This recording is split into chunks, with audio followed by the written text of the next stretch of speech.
Hey everyone, welcome to this episode of Thinking Christian. We are recording this just a couple days after the Iowa Caucus results, and there's been a lot of conversation about the evangelicals who rocked the vote there in Iowa, and the seeming contradiction or dichotomy that exists between who the evangelicals voted for, which Trump won the Iowa caucus handily, and what Christians claim to believe. And so I'm joined here by Alin Vrancila, my friend and colleague, and we're excited to kind of talk through some of these issues and think through what does it look like for Christians to vote their biblical principles. Why is that so difficult? And how is it that we can explain it to people out there in the public so that even if people disagree with our decisions, they're not seeing this as something that is incommensurate with our faith? So that's the ground I hope to cover today. We'll see. Well, great excitement to be back on the hottest podcast known in 2024, minimum 2024. Minimum, yeah. Excited to be back with you, Dr. James Spencer, and to have a good conversation about what is almost new to me as a first generation immigrant to this great country, and that is American politics, and maybe the new flavor of American politics. Well, let me throw out this idea, man, because there was a clip that I ran across. It was actually part of an interview I did earlier today, and they asked me to comment on this clip. We're not going to show the clip, but I'll kind of describe what it is. A woman named Tara Setmeyer was essentially offering a pretty harsh critique of evangelicals after the Iowa caucus. And essentially, what she was saying was that evangelicals have failed both America and Christianity, that we are not voting along the lines of what we claim to believe and what we preach, and that if we were going to vote along those lines, Trump never would have gotten elected in 2016. We would have avoided the insurrection of January 6th altogether. We wouldn't have kids in cages at the borders. All the problems of the world would be solved. And so the basic premise here is there is, at least in some circles, a high degree of confusion about why evangelicals would vote for Trump. So that's sort of the setup of this clip. Now, just to give sort of the disclaimer here, or maybe not the disclaimer, but just to give clarity. I don't fully understand why evangelicals vote for Trump either. I'm not necessarily a Trump guy, or I'm certainly not a Make America Great Again guy, right? I don't really have a particular party affiliation, and so nor do I generally share publicly who I vote for, right? In the era in which I grew up, voting was sort of a more private thing. You didn't tell people who you voted for. You weren't, I mean, there were people who had campaign signs, I suppose, out in their yard, but for most people, you just didn't share it. You went to the booth, you did it privately, and it was done. And so it's sort of an oddity for me, having grown up in that context, to have people know that so many evangelicals have voted or what have you. In any case, what I think we want to discuss here is, is there any justification for Setmeyer's critique, which I've heard echoed in multiple other places, right? So voting for Trump has become sort of a lightning rod and a challenge, I think, where people are questioning evangelical ethics. Your thoughts on that, Alin? I have many thoughts about this. I have been observing the last almost 8 years now of American politics, America under Trump. I have friends that are people of color. I have friends that are people of culture, and I have friends that are Americans, and I have friends that are actually deeply Democrats and liberal friends in America. And I love the ability to have dialogue and thinking what is really triggering and really hurtful to them. I would say that I'm not as well, I am concerned about some of the American politics, but I think the gravest concern I have is where the evangelical church has positioned itself in the whirlwind of a Trump presidency, which was controversial from a presidency standpoint, right? I think Trump ran this country. This is my observation. Call me illiterate in politics, but this is an observation. I think he ran this country as a CEO. And the role, the office of the president has been now put into some question, right? Because the big question was, what is really the role of a president? It was interesting. I participated. I actually, I think the whole country was gripped when Trump, former President Trump, debated current President Joe Biden. And I will never forget the distinction between a career politician that looked in the camera and said, "I'm for you. I got you. I'm here for you." And I was like, oh my goodness. I was like, wake up, wake up. It felt good. It felt like, you see me, I'm here. And Trump saying, "I'm gonna tell you the whole truth. I'll tell you who did this. I'll tell you who did this." And I'm like, no, don't tell me, don't tell me. I don't want to know. It's such a massive distinction between a career politician, somebody that knows how to handle the office of the president, all this, and somebody that is there, moves from a CEO, he was the dream maker of America, the person that everybody would look to say, if I grow up, I want to be like Trump, successful, money, all that kind of stuff. Yeah. But the position of the evangelical church has concerned me. So I want to offer, James, I got invited to speak at the largest reunion of, I would say, the influential pastors in the Romanian American community on the West Coast. And they invited me to speak, and they assigned a topic to me, which was fascinating to me. It was a wake-up call to me. The topic was the outside perspective of the Romanian American church. And I'm like, why am I the outsider? Why am I speaking as the outside perspective of the Romanian American church? But I offer you this reflection. It's a short reflection, because I'm curious if you think that this actually is the danger of the American evangelical church in the wake of the President Trump's hurricane presidency. I stood in front of this distinguished audience of senior pastors that have done a tremendous, wonderful job here, and I said, I believe that the Romanian American church in America is, number one, invisible, and that is because it is actually in a melting pot, and not a lot of people, and the people that are listening to us, please think about the last time you passed by a Romanian American church and you saw anything there. You just saw a sign in letters that you didn't understood, you moved past, and you have no idea what those people are doing in there. It's completely invisible to your eyes in America. Number two, it's also irresponsible. And the reason it's irresponsible is because, at large, most likely, all Romanians that land in America are instantly conservative. Mm. They fly a 10-hour flight from Europe, and as soon as they land, just as soon as they land, they're like, we vote for Trump, and we're conservative, and we're this, and the people of color are this, and they're making statements that are just really controversial. And that's why I call that conflation between the being conservative and being Christian, that I think it's a degree of irresponsibility. Okay. And the fourth one is, if you're invisible and if you're irresponsible, you quickly become irrelevant. And I shared this with the pastors and led into a great conversation.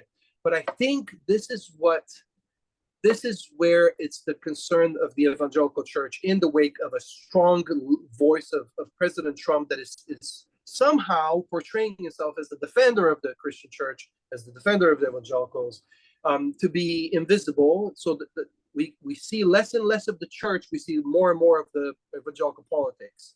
To be irresponsible of not loving all people, to not really loving the world and loving the people in the world, but rather be consumed with the world. And I think that is going to lead to some level of being just not efficient in this culture. It's interesting. I don't know whether I would have called evangelicals invisible. Hmm. But I think I agree with you that, what we're not seeing is the church. What we're seeing is the emergence of a political lobby. Yes. Yes. And so we're not doing a good job of representing why it is that we would ever participate in American politics in the first place, how we make our decisions as we participate in American politics, and why it is that those things are aligned with the Christian faith.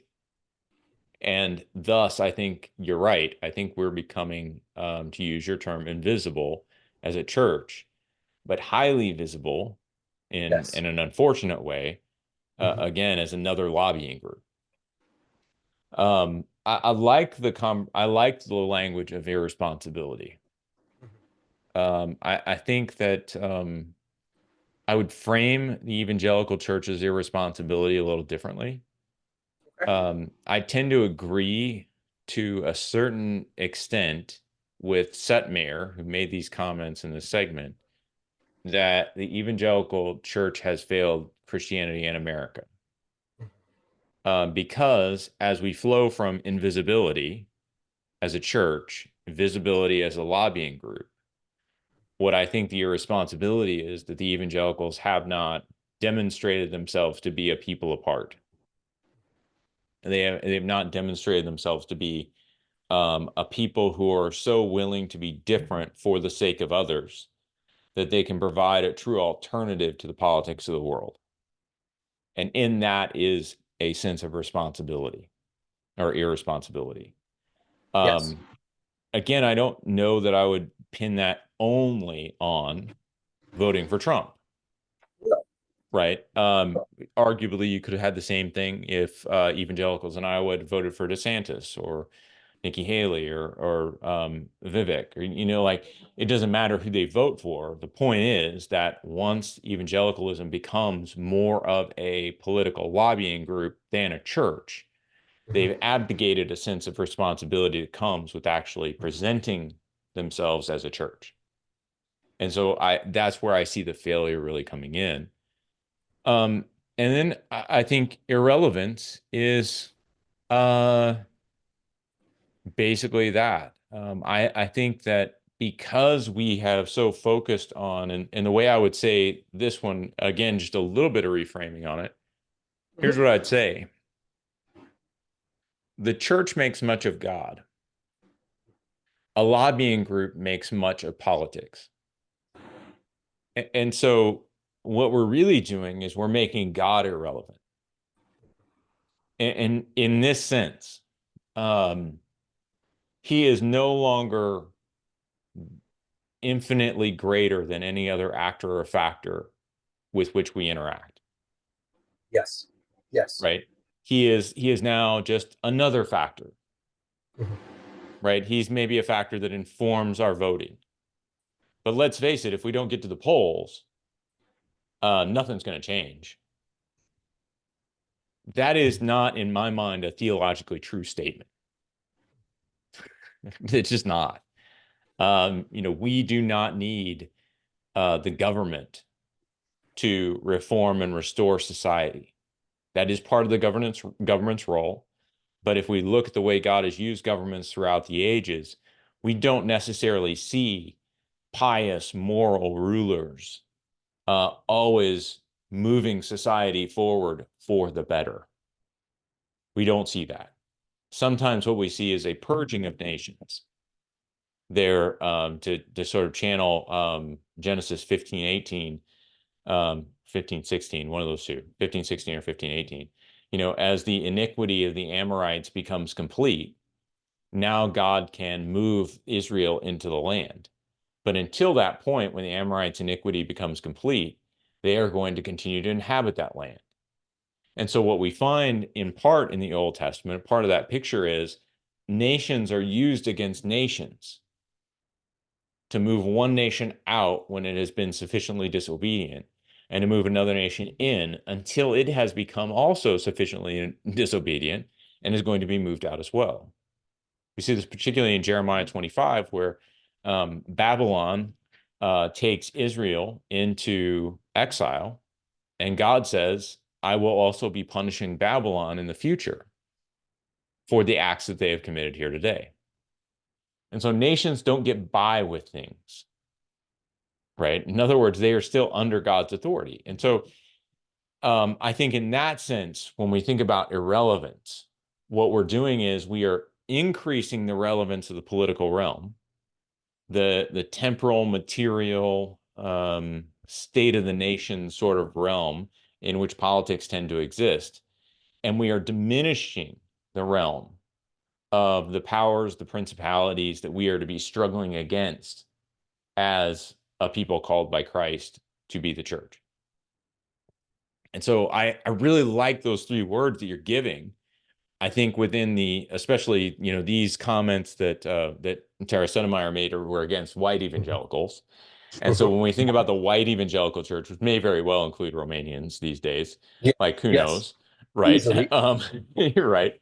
But I do think that there are three words and three characteristics that are very appropriate to what we're talking about. Let's take just a quick break here, Alin, and then when we come back, we can continue discussing maybe how we should go about or how we might think about making some of these decisions, almost offering an apologetic for evangelical choices within the political realm. So let's take a quick break and we'll come back for that. Hey everyone, welcome back.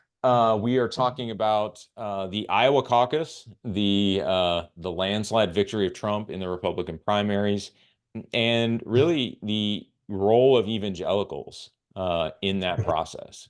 And so before the break, we were going to start talking a little bit about a decision-making matrix almost. How is it that evangelicals can start making good political decisions and sort of, I don't want to say balance because I think that's the wrong word, but how do we deal with this notion that we are almost always going to make decisions, choose candidates who are not aligned completely with the Bible, with biblical authority? We're going to, in other words, it goes a little bit beyond we're going to elect an imperfect candidate. I think we can kind of concede that point. But I think what we're looking at is they are going to represent policies that would contradict, stand against a biblical perspective. So any thoughts on how we go about sort of thinking through that decision, Alin? Yes, I think before we even put our finger on that, I want to draw us to another aspect of where we find Christianity in our generation, because I think it ties directly to why we may be making these decisions and maybe the brokenness of what we have to fix before we're making these decisions. The generation I grew up with, Americans, are generations that wanted to save the world. Yeah.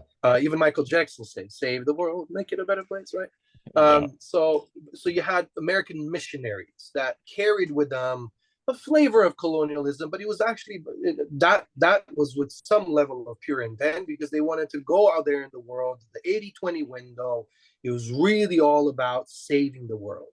Right. And that has somewhat died down. I don't think we put a label on what kind of flavor we are experiencing right now. In many conversations I've had with you, one thing that I loved was the aspect of being witnesses to God. But I think what you were putting your finger on is our tendency right now to fix the world, whether it's with social justice, whether it's with some of the things, but we want to fix the world. And we realize that in fixing the world, we're already trying to resolve a problem that is really not ours to resolve. What we need for that, the tool that we need for that, is power. We need to fix this world, but what do we need? If we need something, we need the government, because the world has lost its mind. It's going into LGBTQ, it's going into, the liberals are destroying America. all these words that we are now, and the reason I actually even shared a glimpse of a private conversation in a sacred conversation with the Romanian pastors, which they were really gracious, and we had a great conversation. And me being poor in my heart with being irresponsible, it had to do with the fact that, and being irresponsible had to do with the fact that when we land in America, we become conservatives. We repeat words that we don't know the meaning of because we don't have shared experiences with Americans. So when we say things about, have you seen the people of color doing this? Have you seen the LGBTQ? We really don't know exactly what those mean behind them, but we repeat them because we somehow tend to agree with them without understanding their meaning. Yeah. And so when we start repeating and when we start using, when younger evangelicals are now taking positions, I have a fear that this political year finds us in a crisis as an evangelical church. And that crisis is, we don't want to save the world anymore. That's gone. We want to fix the world. We need politics for it. And now we're paying more attention because we want the government to fix a little bit more than we care for. And I'm concerned about that, because if that's not, if I'm missing this, if I'm missing seeing this, I'd be happy to be wrong. But I really believe we're called to completely something else. Yeah. That's what I'm trying to call into. So that before we even talk about decisions, because I see a series of decisions that are really becoming problematic now. Maybe they're coming from that space. No, I think it's a great way to start. I mean, I've read a book by James Gibson, an ecological approach to visual perception. Total geek book, right? Like a lot of footnotes, old school stuff, has nothing to do with theology, so don't read it. But I read it, so let me give you a little quick synopsis. Basically, what Gibson says is bigger units or smaller units are nested in bigger units, right? That's one of his main points. Like smaller units are nested in bigger units. And so as we sort of scan out, right, what we're trying to get to understand where we are in the world and how to interact with the world that we're in, we want to understand that we're in the biggest unit possible. So the way I picture this, if we think about living life at the bottom of the well, and we suspend for a moment how it is that we got in the bottom of the well, right? We don't know how we got there. We don't care how we got there. We just know we've been living there. And we're looking up from the bottom of this well, and all we see is that small circle of light at the top. Now, there are a lot of truthful observations we can make about the world based on what we see through that hole at the top of the well. But they're going to be extremely limited because we're unable, having been trapped at the bottom of this well, to see the bigger picture. In other words, we're trapped within a smaller unit. We can't see the bigger unit with which in which we're nested. And I tend to think that's politics. Politics is the well, right? Yes. And it creates within us a tunnel vision that we don't need to have, particularly as Christians, because we've had this broader world shown to us, right? And so to your point, I think as we think about how do you make decisions for voting, we have to first recognize that politics is the well, and that most people participating in politics only see life through the well. Yes. And for Christians, what we're seeing is we're seeing the well as part of God's broader ecosystem. And so we're not trapped in the well. We've got resources beyond, the old bucket that fell down, or, the brick walls, or whatever happens to fall down into this thing. Like, we've got all these different things we can do. There's no need for us to climb down to the bottom of the well and go, well, I guess we're out of options.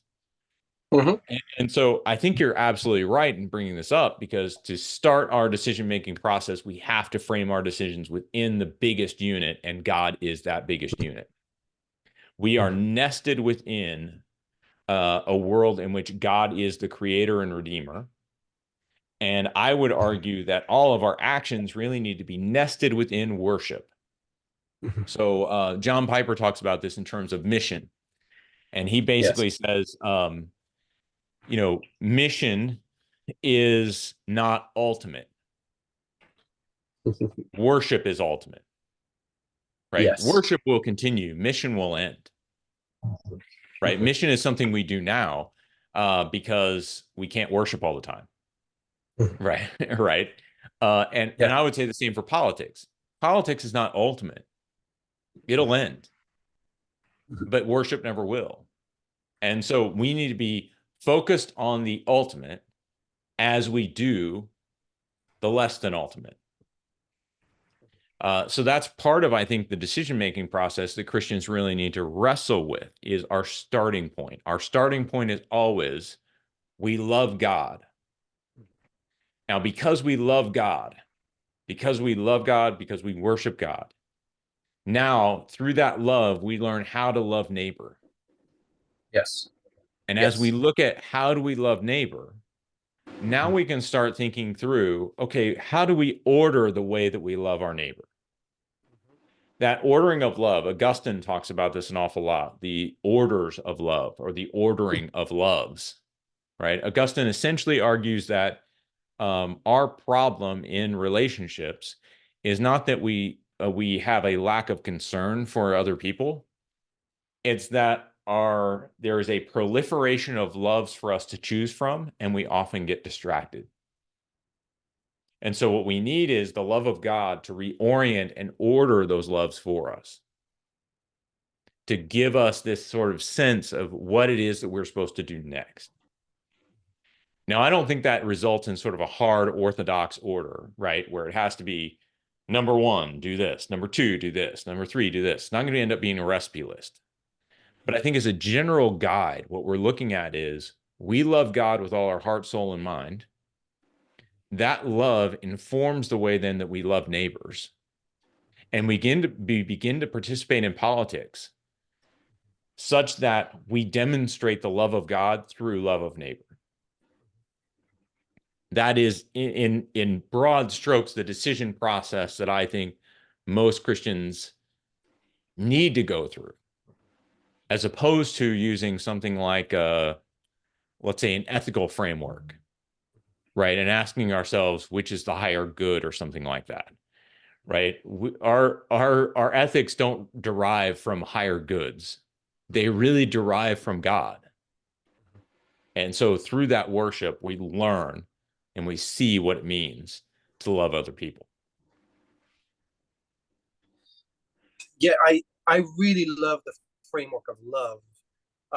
We love because he first loved us, and just knowing Yeah. what that, like how powerful that is, that it actually reframes um, even what I love. I love that God always tries to cleanse us from the love of the material things, because Yeah. we somehow always tend to just grab and hold on some of those things that we can hold on them. And I'm like, Yeah. it's such a small thing compared to eternity. Let it go. And we start loving those things, right? That's why you can't love the material.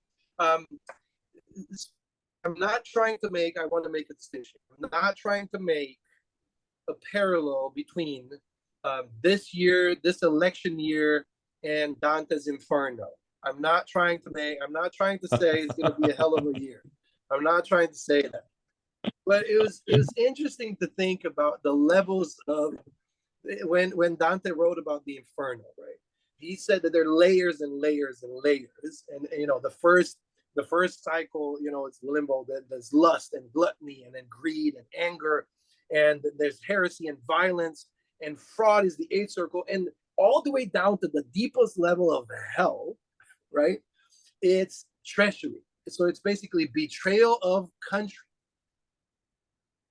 and betrayal, right?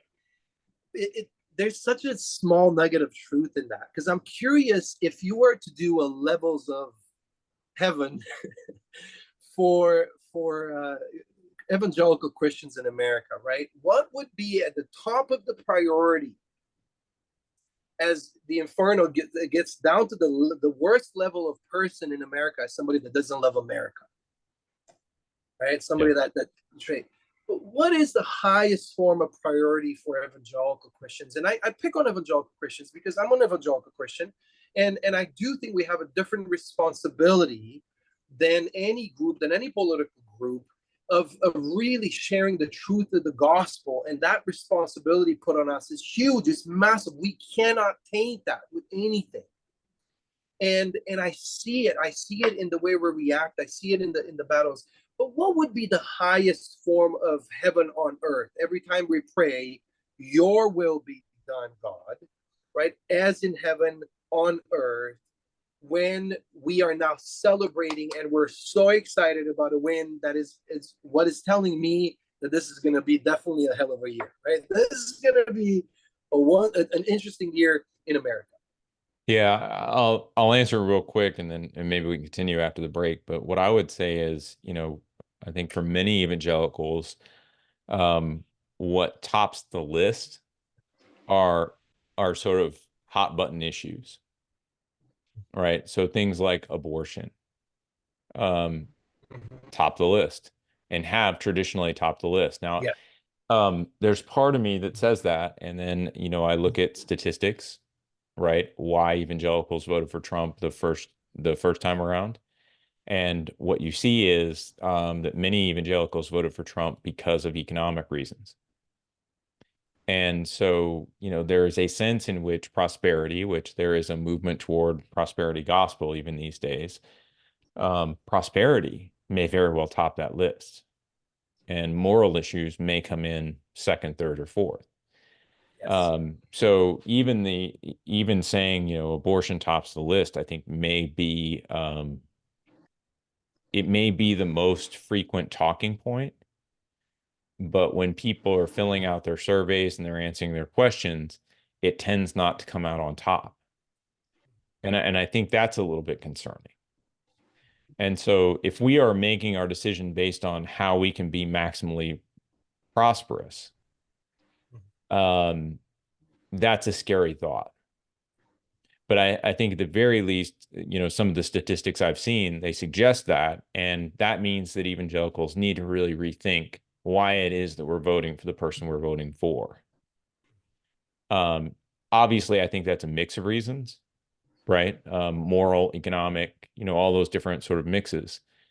But one aspect, and I'd like to return to this after the break, one aspect that I think we don't think about often enough when we're voting is how it is that supporting a particular political candidate limits our ability to be all things to all people that we might save some. And Wow. so Oh, that's wow. where I'd kind of like to return after this break. So we'll talk a little bit more about that when we come back. Hey everybody, welcome back to this episode of Thinking Christian. Before the break, we were just kind of discussing, what do we think tops the list for evangelicals when they go to the polls and think about issues when they're voting. And I suggested just one of the things that we might want to consider more deeply is how it is that voting for a particular political candidate, endorsing, vocally, publicly coming out for a particular political candidate may hinder us from being all things to all people that we might save some. Alin, any thoughts on that or? Yeah, that speaks to our identity and to who we are as Christians. I do look up to the writings of Apostle Paul. I think he is a unique voice, not just in Scripture, but in the world that has left a strong echo. And he was a Roman citizen. He could have been a really good leader. I'm really in mind. Yeah. And when you hear somebody like that to say that I count everything as garbage, compared to, like, I count everything with his education, his everything, compared to the calling of sharing the gospel, you are humbled. I mean, that has to really just make somebody really sober on all achievements, on all political structures, on all things that are happening, compared to the great calling of sharing the gospel. So when somebody is like that is saying, I'm willing to put aside all other things, and I'm willing to actually have a conversation with somebody that is a liberal and say, there's some things that I appreciate about how you view the world.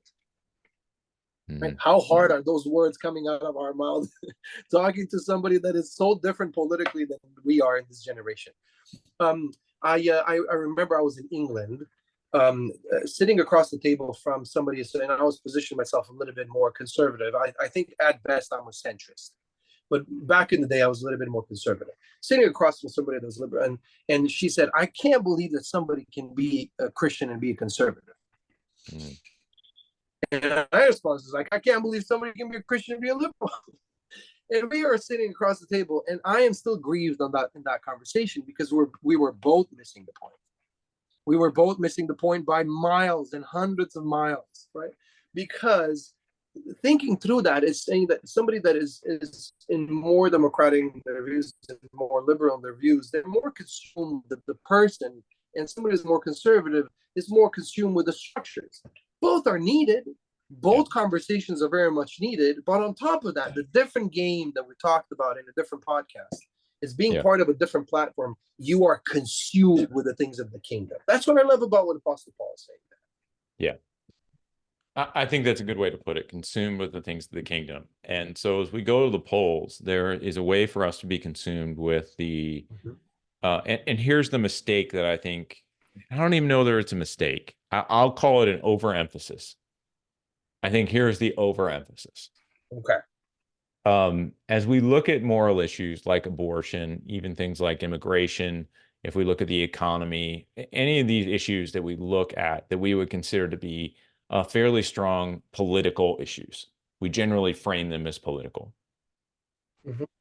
These issues are also theological. And they are, as such, they are ecclesial. In other words, they're church issues.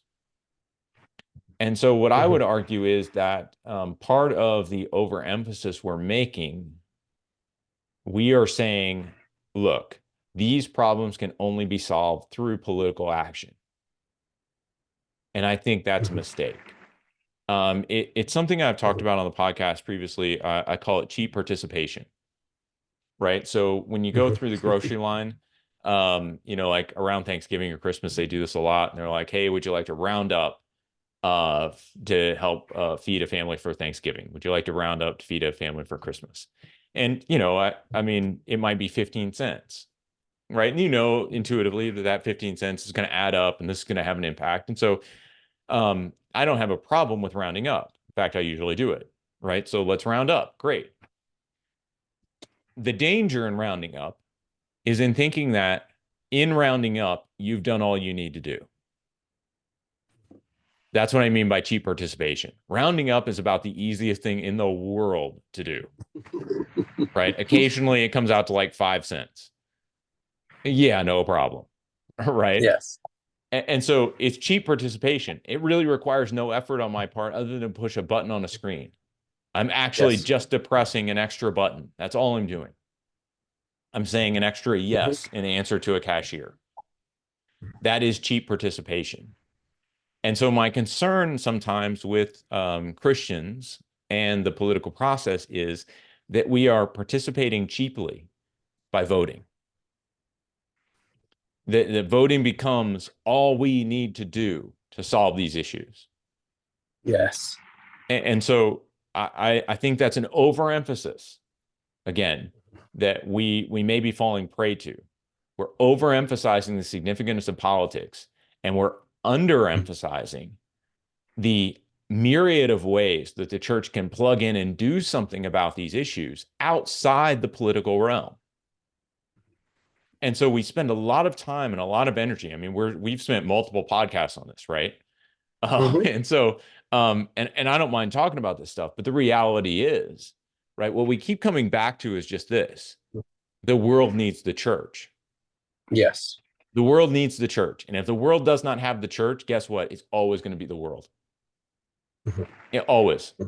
Because in thinking that we need political power to fix these issues, we've already lost. Yes. We've missed something, right? Yes. And so that is, to me, sort of where Paul's statement about being all things to all people that we might save some starts to come in. That statement and approaching politics from that perspective gives us a true alternative that most of us don't think about, which is non-participation. Now, I'm not arguing for non-participation, right? I am saying that it needs to be a viable option within Christian thinking because we care Yes. so much about reaching the lost that we are willing to become all things to all people that we might save some.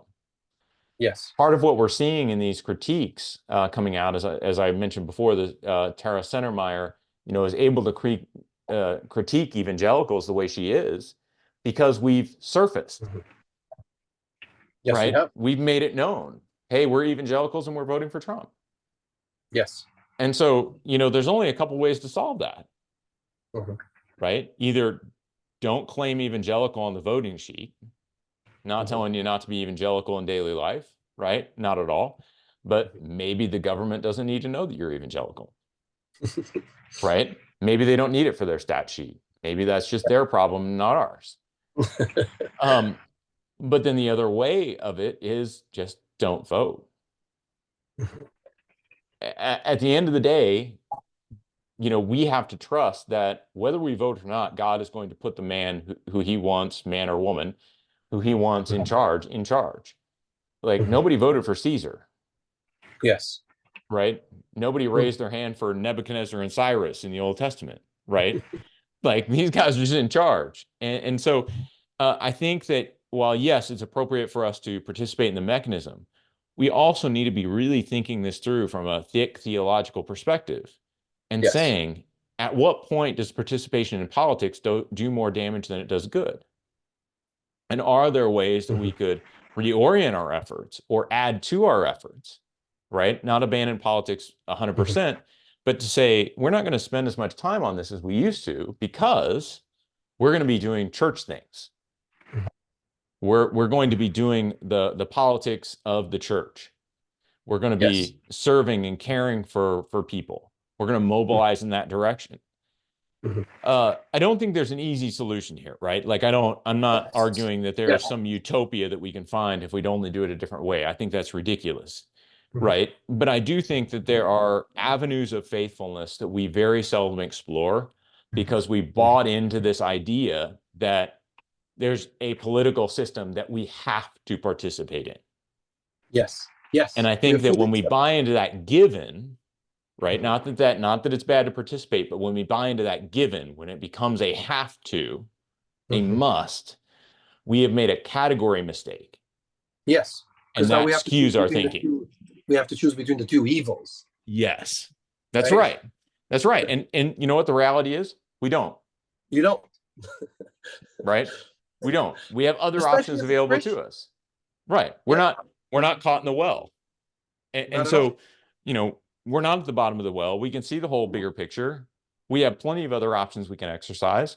And if it's going to create such tumultuous craziness to support one party or another, one candidate or another, whatever, maybe there are better ways for us to do this that would allow us to be all things to all people that we might save some. Yes, there's some good news in this. There's some serendipity, and there's a silver lining. Here's the silver lining. You might not agree with me, and I'm fine with that. But here's the silver lining for me. The world knows what it means for us to be Christian. So the world knows what a Christian should look like. I grew up in a place where it was not cheap to be a Christian. So not a lot of people were Christians because you got beat up with the government, and it was like, it was not cheap to be a Christian. It meant something. But that came with some advantages, because for example, you got pulled over by the cops, right? And the cop was like, "Have you been drinking, sir?" Right? And you're like, "No, I'm a Christian." And the cop would never waste one of his tools over there to check if you're drunk, because you just said, "I'm a Christian." So he was like, "Yeah, I know this guy doesn't drink," because he was a Christian. Now, again, this is communism, hardcore. Like, I'm saying that that's the value of Christianity, that you don't drink. But it meant something in the marketplace so strong. When you said you're a Christian, the world immediately said, "Hey, what are you doing here? Aren't you a Christian? What are you? Why are you laughing at this joke? Aren't you a Christian? Why are you doing this?" And it would always correct. It's interesting to me how well the world knows what it means to be a Christian, even when they're saying, they're acting like they don't know. They know real well. In this generation, in America, right now, the world, however you define that system, is screaming at the church and saying, "What are you doing? Yeah. Why are you embracing a political system? Why are you embracing a political candidate like it's yours?" It's actually screaming at the church and saying, "What are you doing? This Right. is not what it means to be a Christian." And I really think we need to listen to that voice.